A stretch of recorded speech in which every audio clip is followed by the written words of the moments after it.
bi-weekly Solar Labs webinar.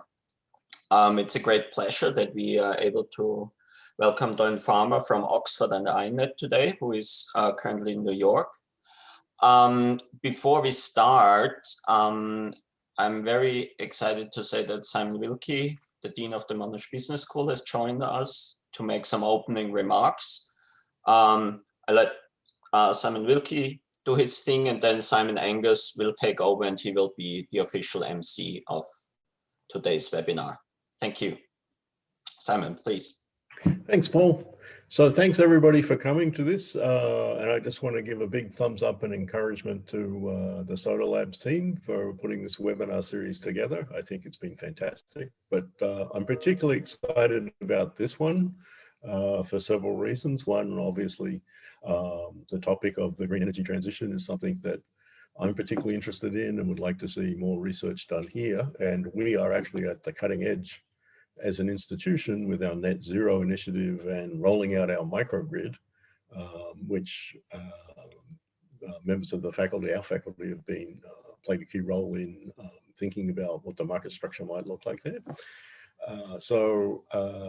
The main reason, obviously, is it's just great to have Doyne here giving this presentation. But second of all, I think I previously was at USC, which also was a host of an INET, and so I think it's great to sort of pursue a deeper relationship between some of our institutions and INET, in particular INET Oxford, going forward in the future.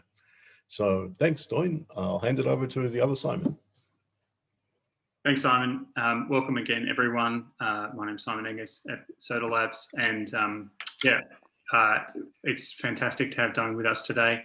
Not only is, as introduced, Director of Complexity Economics at INET at the Oxford Martin School, he's also an external professor at the Santa Fe Institute, his hometown, and he shares, like many of us, enjoyment in getting out, enjoying nature on the weekends, and then going equally hard in the lab during the weekdays in physics and the economy, and has really taken the last few years, I think, a personal mission, I think, to try and understand engines of prosperity, and particularly how economies as a complex adaptive system change and work. And this is really important for our times as we see massive need to transition. So that's with great excitement. We're privileged to have him with us today. And just as a point of housekeeping, you can use the chat feature in Zoom, or you can use the raise hand feature.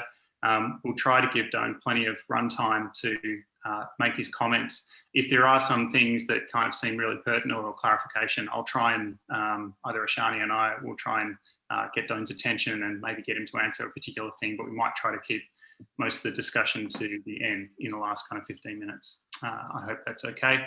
From now, it's over to you, Doyne, who's going to speak to us about a rapid green energy transition is cheaper than a fossil fuel future. And this is joint work with Rupert Way and our SOTA postdoc, Penny Mealy. Thanks, Doyne. Thank you. Can everybody see my slides? Yes. Great. Okay. And let me see if I can click through them. Yep. Okay. So today I'm going to talk about green energy transition and how to really think about it and what it will cost us and how we should do it. We really need to think about predicting technologies. And that might sound really hard. I mean, how could technologies, they're about innovation, how could they be predictable? But if you just start looking at historical time series, one of the things you see is that progress in technologies is remarkably predictable. The precise technological solutions might not be, but once a technology establishes itself on an improvement trajectory, it tends to stick there for a long time. So take this graph that I'm showing you here, which is for energy technologies. And what you can see is we've got down on the left side of the picture, we have the cost of coal, gas, crude oil, several technologies that have been around since the 19th century. And we plot the cost of those technologies. Of course, a lot of assumptions go into doing it, but adjusting for inflation, making a sensible representative cost. We plot those costs as a function of time.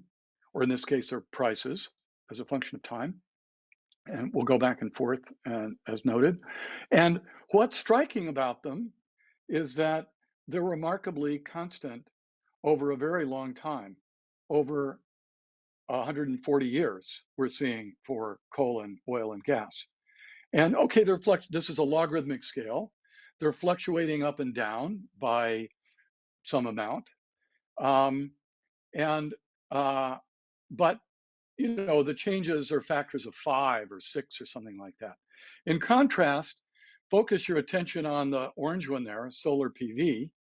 And what you can see is that solar PV is dropping at a fairly consistent rate. It's not completely consistent, but it's dropping at about 10% per year. It drops most years. Since its inception in 1959 for the Vanguard satellite, it's dropped by a factor of 5,000 in cost. So it behaves in a remarkably different way than the fossil fuels. Similarly, if you look at wind, the blue curve there, it drops in a fairly consistent way, though I can't show you quite as long a history. So we're gonna first look into that some more, and then I'm gonna say more about that and go on for the rest of my talk. And by the way, if you do have clarification questions, don't hesitate to write them in the chat. Simon can ask me, because I'd rather, if you're confused, I'd rather do those along the way than save them to the end. But I will try and finish in time that we can have some discussion. Now, so we're going to take advantage in this from some facts. Technologies improve at very different rates. This is just an empirical fact from looking at a lot of them. The rates are extremely persistent. You only see this if you go granular enough that you can actually pinpoint the individual technologies. So energy, for example, doesn't come down in the same way. Energy's been roughly the same cost for more than a century. If we get time, I might say something about the production network and why it's predictive of growth. So we're going to look at what we can do with fine-grained models. And here's a more systematically collected data set of a variety of different technologies, looking at the annual growth rates over a roughly 60-year span. And what we see, and this is from the Producer Price Index in the US, and what you see is that most technologies are in this sort of bell-shaped middle part of the curve, but there's some outliers that improve at rates as high as shown on this graph of 16.5% per year. In fact, if you look more fine-grained still, this is now data compiled by some engineers, Chris McGee being the lead author from MIT. Technologies like optical telecoms improve at a rate of 65% per year. MRIs have improved at a rate of 45% per year, LEDs at 35% per year, down to, you know, electric motors, which have improved over the last century or so at a few percent per year. So technologies behave really differently. And this is a really important fact. Yet another slide to convince you of this. We look at some products at a fine-grained level of detail, and we see over a 20-year span for the US, some products like television sets have come down by 95%. That is mean once you adjust for quality, a television set costs 1/20th what it cost in the 20 years previously. And in contrast, some other technologies like hospital services or college tuition have gone up substantially over that same period of time. They haven't dropped as dramatically, but they've gone up by, like hospital services in the US went up by 225% over the same period of time, meaning they cost, you know, 2.5 times as much or so. Now, the other thing to notice in this picture is they're pretty consistent. Hospitals went up just about every year. Televisions went down every year. So once they establish their pattern, they tend to stick there. Now, how are we going to take advantage of that? Well, can I ask you something very quick? Of course. So of course. In the very first figure that you show, the one that the cost is dropping, does that, like particularly for solar panel and for wind, does that include these fiscal incentives, or that's pure like I mean, yeah, gross of that, let's say. Yes. So we're looking at prices. So prices include supports, but it should be noted which energy technologies receive the most financial support? Fossil fuels by far. Okay, Huh. which gets second? Nuclear power. Third, solar and wind. I don't even know relative to the two, but they're a distant third relative to the others. So you should bear that in mind. Okay, thanks. Okay. Any other questions? Please just jump in. Now, how are we going to take advantage of this? Well, we begin by just doing what Moore did, plotting the data on log paper and seeing what happens, and extrapolating the rates. And you know, although Moore's law was originally for transistor density, then it became a law for cost and performance of different aspects of computers, and you know, and so we began by collecting data on 50 technologies. This shows the time series for those technologies. You can see we span quite a few different technologies. They tend to cluster in groups. Chemicals, for example, all improve at the same similar slow rate. Computer hardware, shown in red, improves at a faster rate. Genomics, even faster. So there's a range of different rates. This is not a comprehensive and unbiased collection, but nonetheless, we see a pattern. We can just use Moore's law to predict what's forward. Now, it turns out there's another even older law called Wright's law, formulated by Theodore Paul Wright in 1936.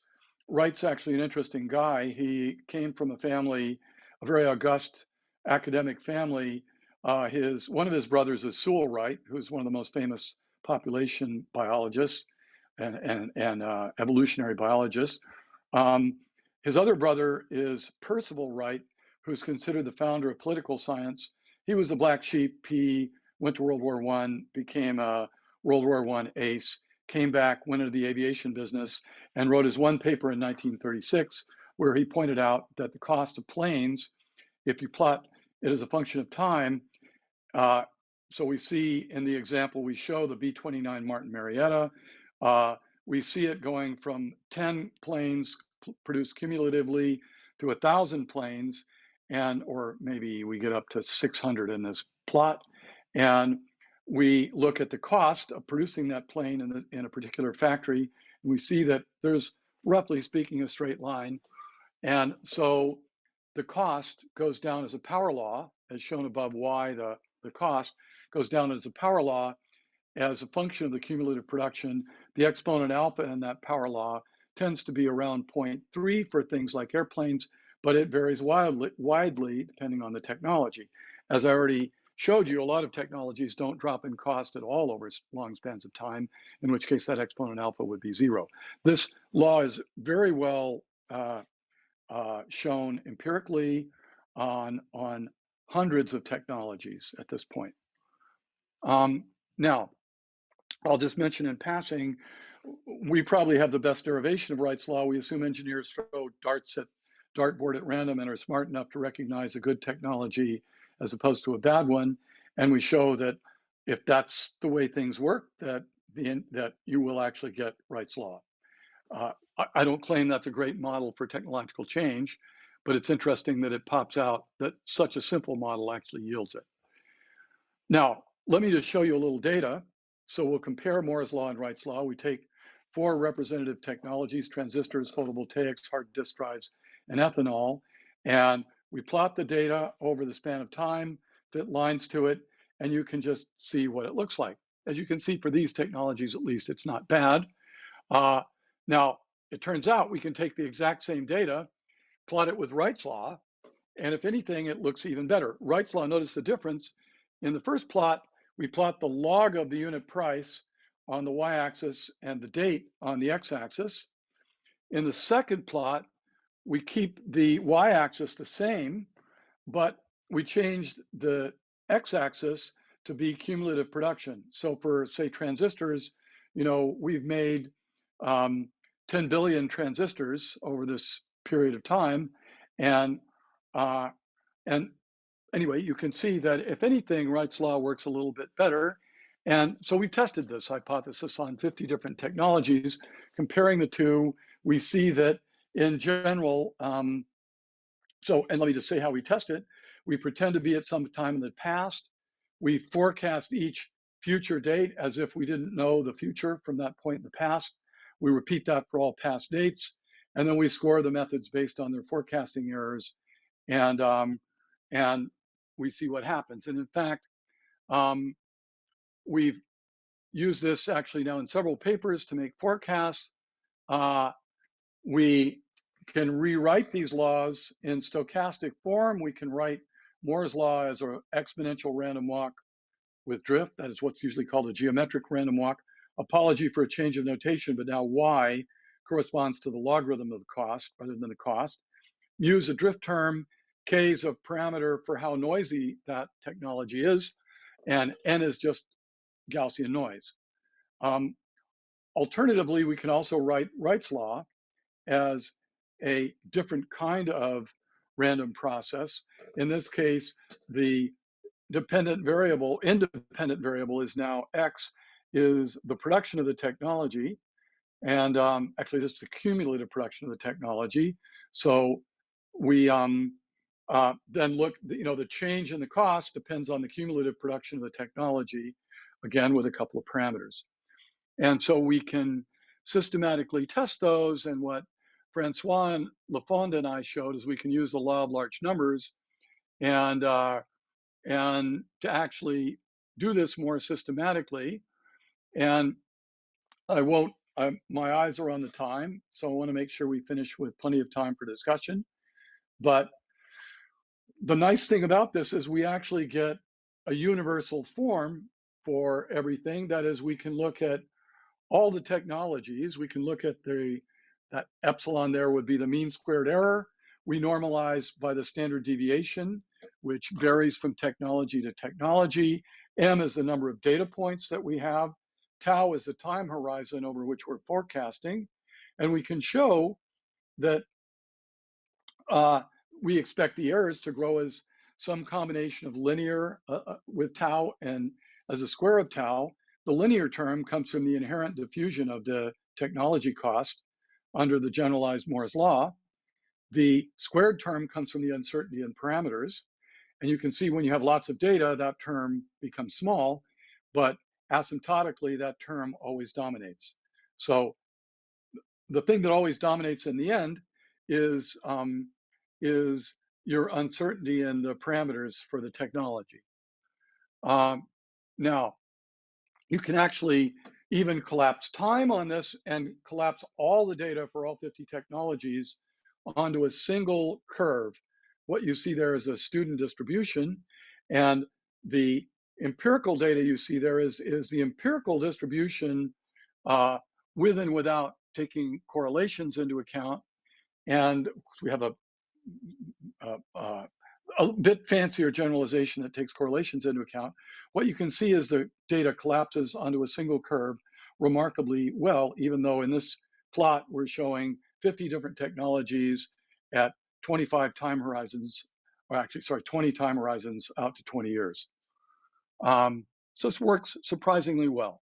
Just reinforcing the intuition that that you see from the data, which is technologies tend to lock into a pattern. They improve at a fairly consistent rate over a long span of time. Now, you can then use this to make forecasts. And so this shows how we did this for solar photovoltaics. And we can see we made a forecast. In this case, we made the forecast now quite a while ago when the paper came out, 2013, I believe. And we see we can assign probabilities to outcomes. And so here we see the 1 sigma and 2 sigma variations in the outcome. And we see that we forecast then that solar is not guaranteed to go down, but it's very likely to go down in cost at a rate roughly equivalent to the rate at which it was going down up till then, which was around 10%. This shows what happens when you did that back then for solar photovoltaic electricity compared to nuclear power compared with coal, and you can see that we were forecasting solar to come down, and indeed it has. And in fact, those black dots show what happened since the forecast. We could add another black dot now, and it would continue in that same pattern. Now, Can I just yeah, ask of course. quick question on behalf of Vilam, one of our colleagues. The results you have here, are this only based on OECD countries or on other world, like other data from developing countries, etc. as well? Right. So for solar photovoltaics, one can make a more or less universal, let's say global index for what solar photovoltaics cost. I mean, they're fairly easy to ship. They get manufactured somewhere, the price is competitive. So there's an index with not a lot of scatter. Now, what the solar power will ultimately cost will depend a lot on how much sunshine you get and how consistent it is. And so it does vary geographically. So that produces offsets on this. But the patterns are all pretty much the same. And frankly, we're plotting things logarithmically. It washes out. Doesn't matter too much. Now, similarly, coal and oil depend on geographic location, but the scatter is small compared with the long range changes in time, particularly when you compare to renewables. Thanks. Okay, so let me just say that it was puzzled us that the forecast for Moore's law and Wright's law were equally good. But if you think about it, you realize the two are closely related. If costs drop exponentially and if prices go up exponentially, then you can actually derive Wright's law as the ratio of the exponents, where the Wright's law exponent is just the ratio of these two exponential scaling things. It's a trivial algebra exercise. You just eliminate time. And in fact, so that motivated us to go back and look at how prices go up in time. And sure enough, prices for these technologies I showed you before tend to go up in time exponentially. And so it's actually hard to tell Wright's law apart from Moore's law. That just shows that they collapse pretty well. Though from a policy point of view, they're very different, because if Wright's law is true, and if the causality runs from production to cost, you can push costs down by subsidizing production. And so we've actually looked at this for World War II. In World War II, the US military started as being the 18th largest military in the world. A little hard to believe now. And by the end of the war, it had produced 2/3 of all the combined military equipment for both sides combined. So it was a massive ramp up in technological capacity. And fortunately, there was also a ramp down afterwards. So that turns out to be the key thing that allows us to distinguish the hypotheses, because we don't just have an exponential increase in production. And when you look at this, the cause and effect is clear. There's a substantial causal effect running from production to cost. And so at least half of the weight can be assigned to Wright's law, and perhaps half the weight you can put on Moore's law. And the causality seems to be a mixture of both. Moore's law in this case would be interpreted as a broad decrease in technology costs across the board, which makes all technologies come down, though it's striking that they all come down at different rates. Now, for climate change, so let's switch gears here and ask, how long is it going to take for cheap renewables to stop climate change? What's the best investment strategy, and how much will this cost? So I want to contrast what we did to what Bill Nordhaus did and got the Nobel Prize for. He took a standard aggregate macro model. He assumed an abatement function, that is, how much will it cost to implement technologies that will reduce or eliminate climate change. And he also threw in a damage function, how much is the future damage going to be? And from doing this, he concluded that the optimal amount of warming that we should allow is 3.1 or 3.2 degrees, depending on which paper of his you look at. I mean, stop for a moment. That's a lot. That's a lot of warming. I mean, bye-bye coral reefs, bye-bye most of the Arctic ice, we're really talking about a major amount of warming there. And so we question both of these, both his abatement function and his damage function. In this talk, I'm going to focus on the abatement function and show you when you just take the facts that I presented to you so far and the methods that we've used for forecasting cost in a distributional manner, when you put those facts in, what does that suggest the right abatement function should have been? And we'll show that we get a pretty different answer. So I'm going to go back to these same pictures I showed you before. By the way, the dashed lines there for solar energy are the same that I've showed you before. This is just our forecast with a 2 sigma uncertainty there. And let me also draw your attention to the plots on the right, which you can probably see better than I can because I'm seeing you guys plotting out part of that. But basically what you're seeing are the deployment of these technologies as a function of time, because one of the objections many people, particularly nuclear power advocates, have raised to solar energy and wind is they said, look, they're still just a small fraction, a few percent of global power. There's no way they can come up to scale in the time that's allotted. So here we make a semi-log plot of the final energy that's being produced as a function of time by those technologies. And what you see is that both solar and wind have been going up at roughly, well, solar has been going up at about 45% per year, wind at about 30% per year on average across the period. And all you have to do is extrapolate that, and we get to 25% of final energy in about 7 years now. So exponential growth at those kind of rates is really fast. Now, of course, we're also going to begin to experience problems due to intermittency at that point.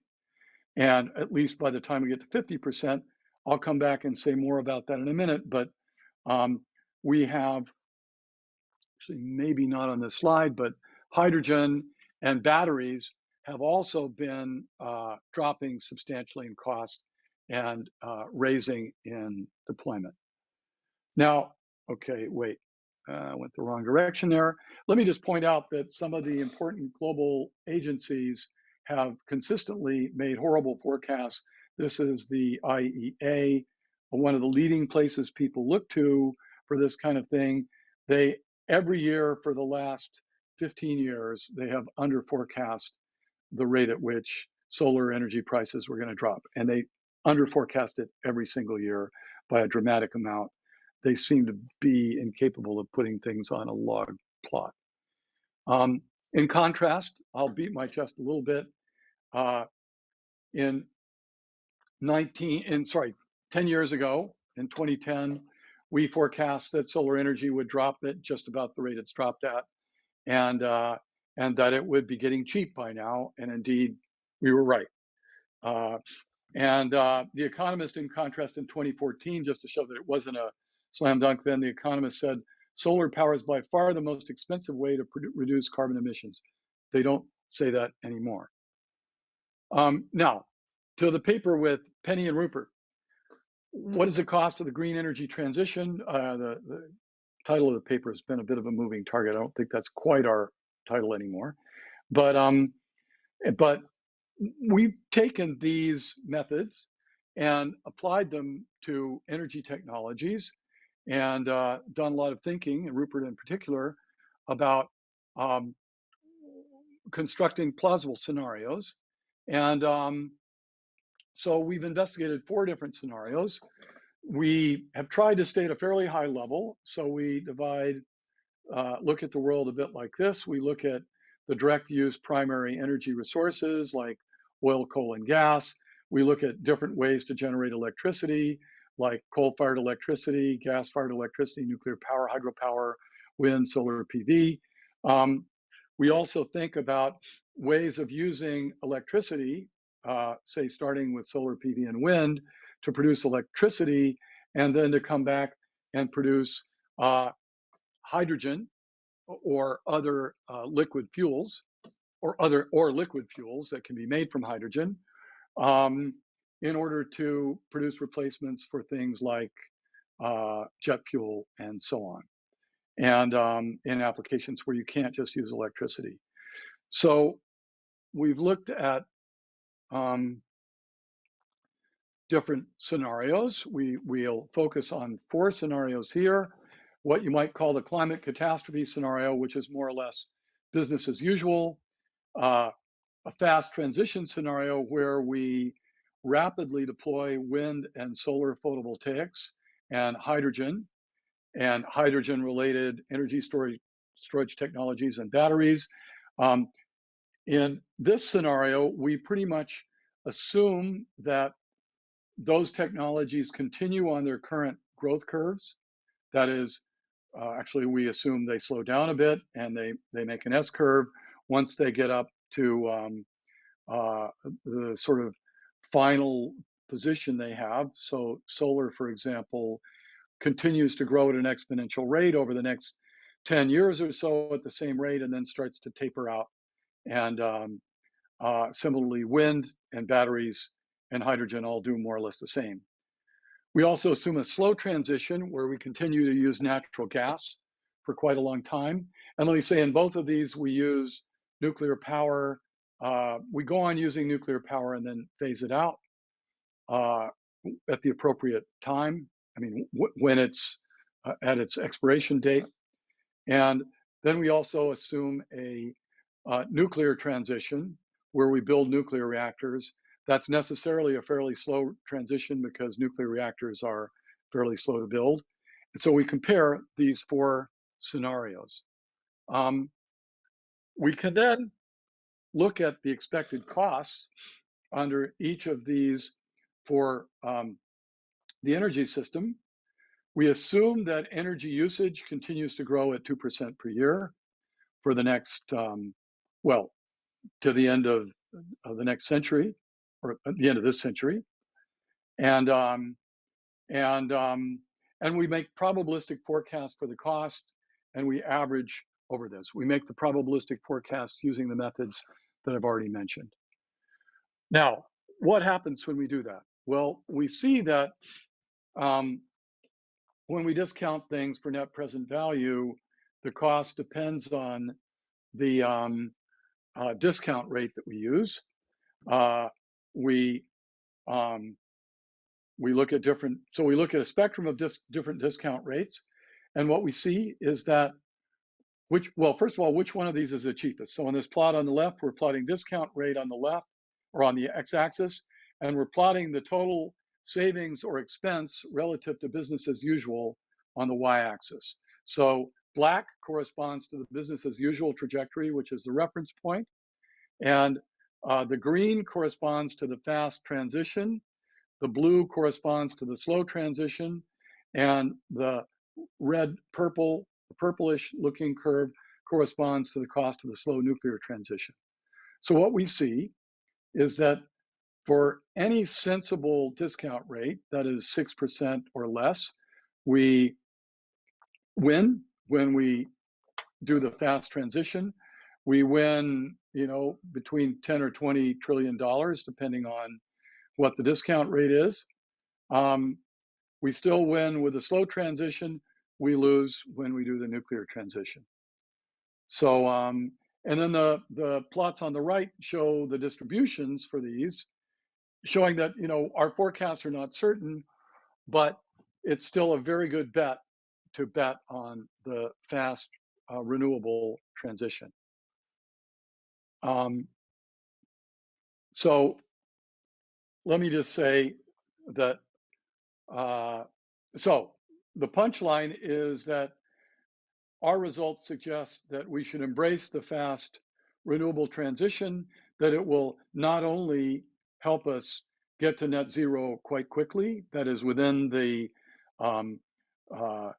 time span and intensity needed under the Paris Accords, but will actually save money while we're doing it. That is, we should do this whether we have climate change or not, because it's a good idea from an economic point of view. Now, let me just make a comment. We've spent a lot of time looking at technology investment portfolios. We've shown that, you know, investment can strongly influence outcomes, that too much diversification is a bad strategy. If you invest your eggs, put one egg in every basket, none of the baskets really drop very much. This comes automatically from Wright's law, because if you don't increase production, you don't push things down their performance curve very much. So you, on one hand, you shouldn't just invest in one thing because that's risky, but you don't want to invest in everything. You want to invest, make a few sensible investments, and put your eggs in those baskets. And I'm going to actually maybe skip. Well, if anybody wants to, you can come ask me about Markowitz investment portfolios and what happens when you actually influence the investment that you're investing in. So that's a teaser. Let me just wrap this up, and I think I'm going to wrap it up a bit early, but I think that's good because I'm hoping you guys will ask me questions. Let me just say a little bit about the bigger picture of what we're trying to do. This is a picture that Penny put together to kind of help us think about our energy modeling. The modeling I've showed you so far is all about, it's all based, just all focused on energy costs, and it's all based on extrapolations of energy costs. We've been working hard to build a more causal model for what's going on, to try and replace the integrated assessment models that are widely used in the sphere and whose results we don't believe in very much. We've been making models for different parts of the economy. So the sort of core of the model is the input-output growth module there in the middle, where, you know, we make an input-output model for how each technology or each industry is, what are its inputs and what are its outputs, who are its suppliers and who are its customers. We have been looking at innovation. So in this case, it's patents and other data like the data I've showed you on innovation and technology. We're modeling the global energy system over there in the upper left corner. We've been thinking about investments and structural change in the economy. And then below that, we have models of the labor market and occupational labor movements. So I have postdocs and students in my groups that are looking at all the different aspects of this, making standalone models for each piece. But now we're trying to couple those models together to produce an integrated model that will allow us to think about technological change in a more fundamental way. And so I'm going to end with some questions. Why do some technologies improve much faster than others? If you look in the literature, you see a lot of stuff about, you know, investing in just the right way and managing things in the right way, about geographical hubs.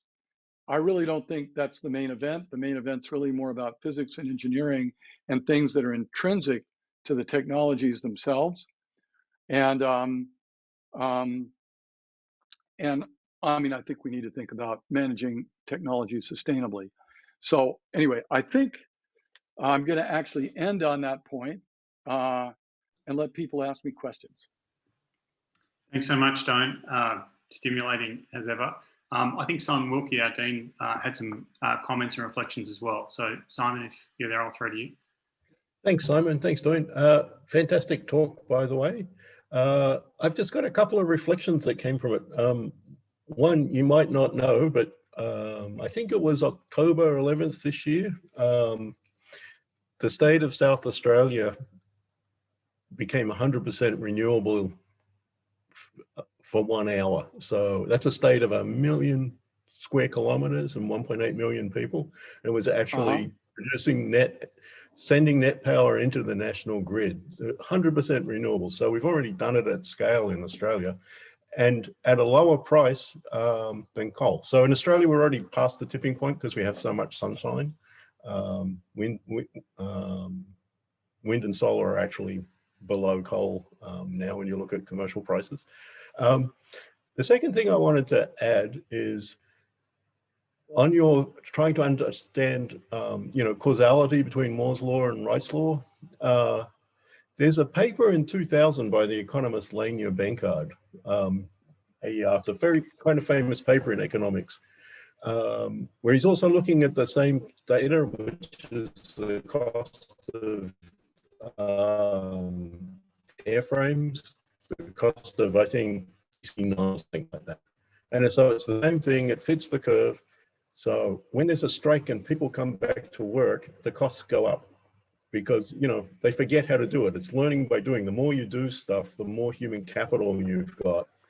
And so that seems to suggest that, it is the quantity story that's more powerful. So I think there might be something to looking at these sort of, interruptions, regression discontinuities, if you will. And the third thing I wanted to add is people in this audience will have better recollection than me. But in the world before COVID, we had Catherine Wolfram from Berkeley give us the seminar here. And in Catherine's talk, she had a graph that showed basically the OECD energy demand is flat going forward. And all of the growth in energy, all the marginal capacity that have to be added is in the current developing world. In particular, Africa, is supposed to go up to 2.8 billion people. So it might be that also makes a stronger case, with the efficiency of renewables at the margin versus the average of where they're going to be deployed. I think probably makes your case even more forceful. That's a good point. Thank you for that. How do you spell the name of the economist you mentioned? So Catherine Wolfram. No, the first one, Lanyard Benkhofer. Lanyard Bankard. So he's, hang on one sec. Well, maybe if Simon knows who it is, he can give it to me later. Yeah. No problem. Okay, good. Because I hadn't heard that one. But it's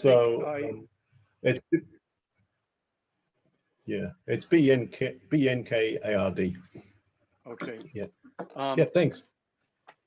Thank you very much. I don't think I disagree with anything you've said. Though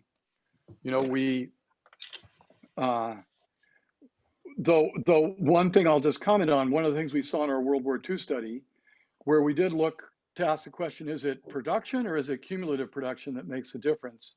We really found cumulative production was pretty much ruled out in all the regressions we did, which wasn't obvious to us a priori. So it does seem like the forgetting effect was not very large. And of course, there's other things than just learning by doing. When you look at Wright's law, just economies of scale can make a big difference. Yep. If you look at windmills, I think it's probably significantly economies of scale, which just comes from the physics. You look at chemical processes, you make all the vats bigger, the surface to volume ratio goes down. And so you spend less material costs to build to manufacture, just to build a plant. So there's a mixture of different factors going on, and it's one of the reasons that it's kind of messy to infer causality in this kind of stuff. Yeah. Thanks, Don. Paul Leipziger, I think, had a question about Lovelock. Paul, did you want to ask that question? I can ask it on his behalf. I think he noted that Lovelock suggested.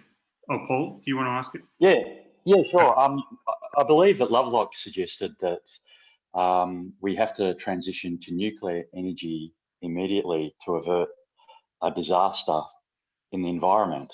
And I was wondering whether Doan's results suggest otherwise. Yes, they do. I mean, it's not, I mean, I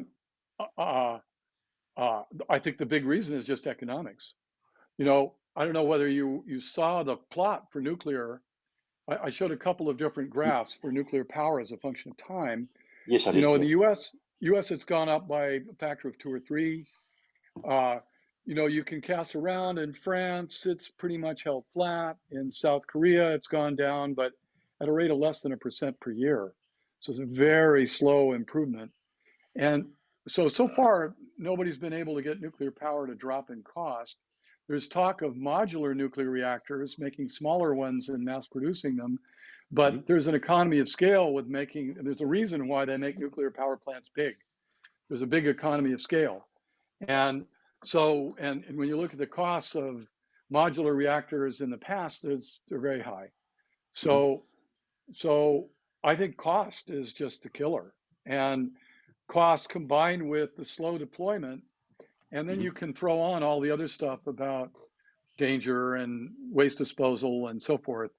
But I think cost is the big thing, and it's just a stark contrast to solar and some of the other renewable technologies. So in terms of cost, that may be true, but I was wondering in terms of circumventing the environmental problems as well. Now, but why? I mean, we can circumvent, I mean, all technologies have some form of environmental problems. With solar, you know, we can worry about, well, we have very few. The ones that have been brought up have been, first of all, just the land use problem. I mean, when you put a solar cell out there, the sun doesn't hit the ground, so you can't farm there. You may have a drop in wildlife. But you know, it's worth noting on that front that you can take a small fraction of the Australian desert and easily produce all this power Australia needs. And for the US, I know you can take, for where I come from in New Mexico, you can take part of New Mexico very close to where I grew up, corresponding to about 60 miles by 70 miles, will provide power for all the United States. So for Australia, it's going to be a lot less than that. Then the second, you know, complaint about solar energy would be that there's waste disposal problems, but they're minor compared to nuclear power. I mean, their waste disposal problems are easier than those for batteries, which we're doing all the time. So, in fact, I think most of these objections have been raised by nuclear power mouthpieces. So I think those are pretty weak in contrast to the environmental problems from fossil fuels or even nuclear power. So, you know, of course, wind, you have to worry about birds. And so these are serious problems. We should do the best we can to deal with them, but I think there are least bad alternatives at this point. Thank you. Thanks, Tony. I think Michael Kennedy has a question about the role of government. Michael?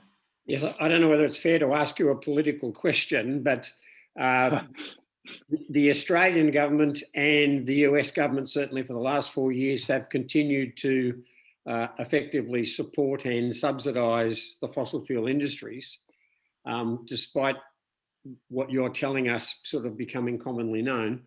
What's going to cause that to change? Well, I think what's going to cause it to change is actually a combination of economics and a change in global viewpoint.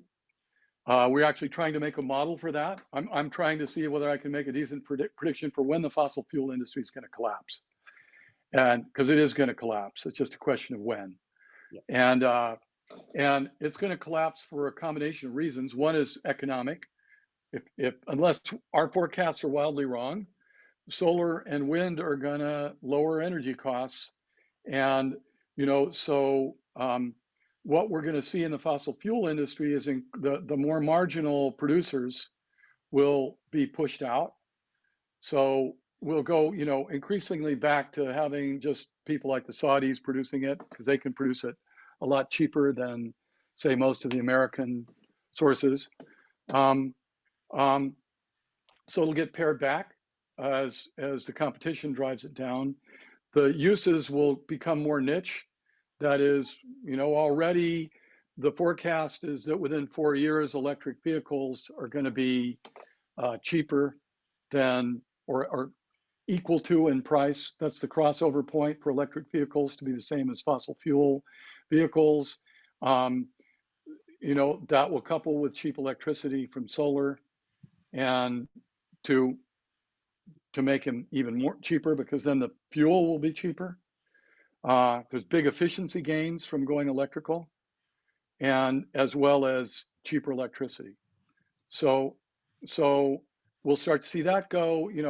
Things like jet fuel will be the last to go, but even that will eventually be chipped away by, you use solar to make electricity, to make hydrogen, to make ammonia, and then you use ammonia or a fuel that's close to ammonia to make jet fuel. And so you've got something with enough density to make that work, because you can't do it with hydrogen. So there's economics on one side. Then on the other side, I think the resistance to climate change is going to start to mount. Already in Europe, it's substantial. The Chinese have announced they're going to go to net zero by 2060. And let us pray that we elect Joe Biden as president and we get a Democratic Senate. Both Biden and Harris have pledged to bring the US back into the world of being a leader of climate change. They see the economic advantages to being a player rather than a laggard in what's inevitable. And you put those things together, the combination of the economics and the, as soon as there's a serious carbon price, whatever form it takes, then you're really going to hit a tipping point and the fossil fuel industries are going to collapse. Although, the smarter companies like BP may be able to jump over because they are doing things, BP and to a certain extent Shell. I mean, they're an incumbent. They've got the capital to make the transition at scale. They may be able to jump from one to the other. I think the more foolish companies like ExxonMobil are going to go down the tube. And so I'm betting on that. I've been investing in a fund that shorts fossil fuel companies. They're up 42% this year. I'm a very happy investor. So, and I think that's going to run for a while. Thank you. Thanks, Tone. Dirk, you had a question about internal and external economies of scale. Yeah, so if the reduction in cost is driven mostly by increasing returns to scale, or if external economies of scale are also important. And for those, I don't only mean region effects, and so that maybe bunching of sort of regional competence centers, but also whether you see evidence of one type of renewable energy, for example, cross-subsidizing another one, or combinations of technologies for which cumulative production is able to decrease costs. We see in the literature, there are some of these discussions, for example, that coal and the train industry were very related. So that coal needs the train industry to some extent needs coal, in which case maybe the transition has tipping points because when one goes down, maybe it increases the cost of the others. And similarly, then we have had discussions about certain green technologies being related to each other, but that discussion has very often been descriptive and not necessarily quantitative. Do you have evidence for what would be the better approach? And what I'm then interested in working for a development institution is whether if we do see these connections, what then what guidance you would be giving to policymakers in terms of technologies that they should be developing jointly?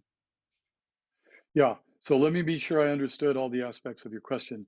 By an external economy of scale, do you mean the cross-technology thing that you mentioned?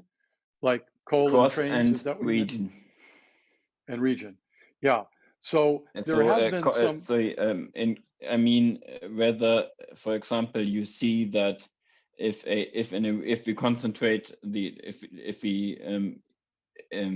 we invest particularly in a certain region into the renewable energy transition, like Germany is currently wanting to do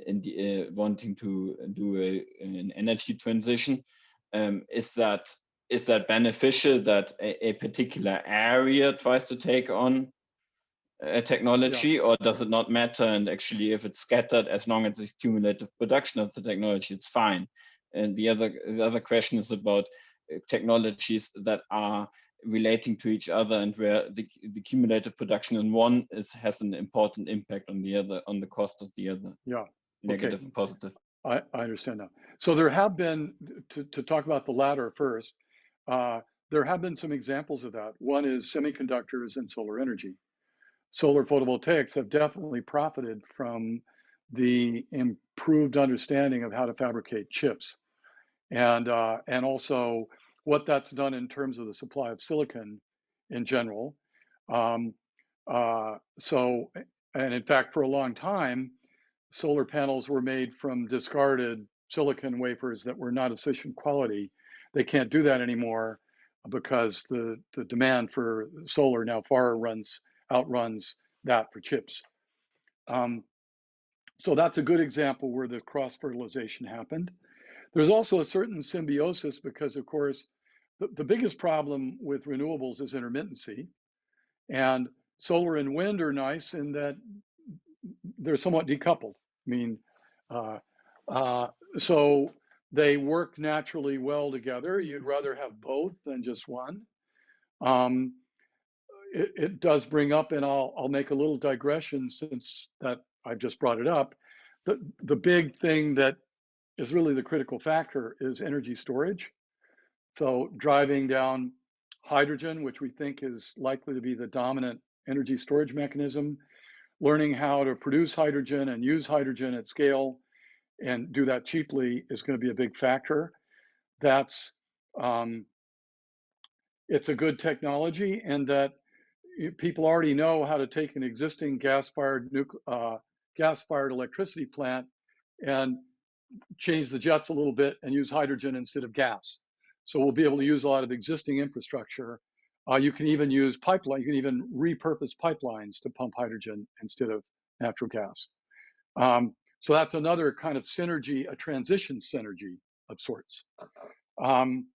And now regional, well, there's, I always forget the economic words for these things, but, you know, Germany, in a sense, provided a service to the world by providing fairly massive subsidies for solar photovoltaics, which, you know, the Chinese took advantage of.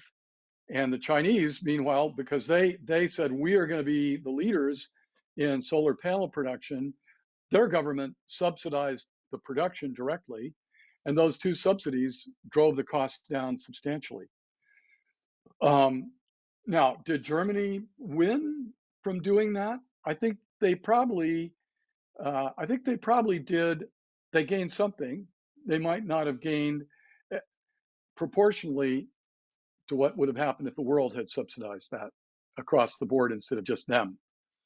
So it's debated whether the regional subsidy was worth it or not, for the Germans at least.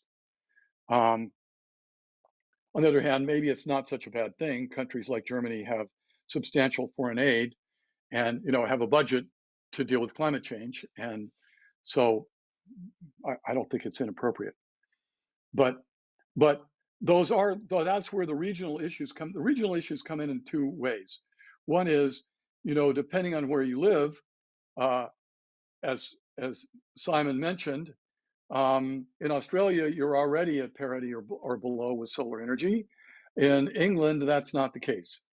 And, you know, we get a lot more rain in England, and sun is much less common. And so, and there's also less land that isn't being used for productive purposes already. So there's a lot of regional variation in that regard. I think one of the advantages of things like solar is that, well, you know, if you're in Africa, for example, somebody brought up Africa, Simon did. If you're putting in a whole new technology, then the playing field is already leveled. And, you know, Africans are already using solar energy substantially because you don't need to be on the grid to use it. And so if you really need to have a mobile phone, you're very likely using solar panels to charge your mobile phone already. So we're already seeing the value of that kind of thing. I don't know if I fully answered your question, but does that pretty much cover your question? Thank you. Yes.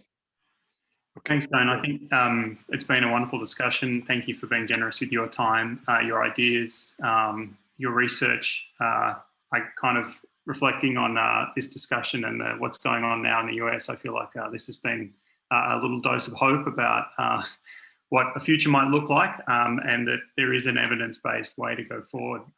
We just need to see people that could embrace it. And I guess that's our role, to try and give those clear indications of sensible ways forward for all of us.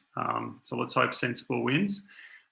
Would you join me, thanking virtually or whatever, Don? It's a bit hard to do, always awkward, but thank you very much for your time with us today. Thank you. And I do note there's a number of conversations and questions that have been coming through on the chat. We'll bundle them up because there's some interesting comments, I think, and questions for you that might help. So we'll bring them over to you in a trailing email and so on.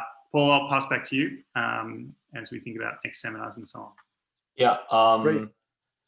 Thank you, Simon. Thank you, Don, for joining us today. It was a pretty exciting talk. I just would like to say, and thank you everyone for joining in for the discussion. I saw a number of new names and faces. Just in case you're interested, Ashani has posted the link to our webinar series where you can just sign up, or you just go on solarlabs.io and then see that. Our next webinar will be in 2 weeks. The speaker will be Felice Garib from Cornell. She is a sociologist, works with interesting data sets, and she will be talking about weather, climate, and Mexico-US migration flows, which I think goes hand in hand a bit with the current topic we heard. That's it from my end. I would like to thank everybody. Stay safe in those turbulent times. And I see you in 2 weeks. Thank you. Thank you. Yeah, thank Bye-bye. you, Tom. That was wonderful. Bye. Thank you. Bye-bye. Thank you. Bye-bye.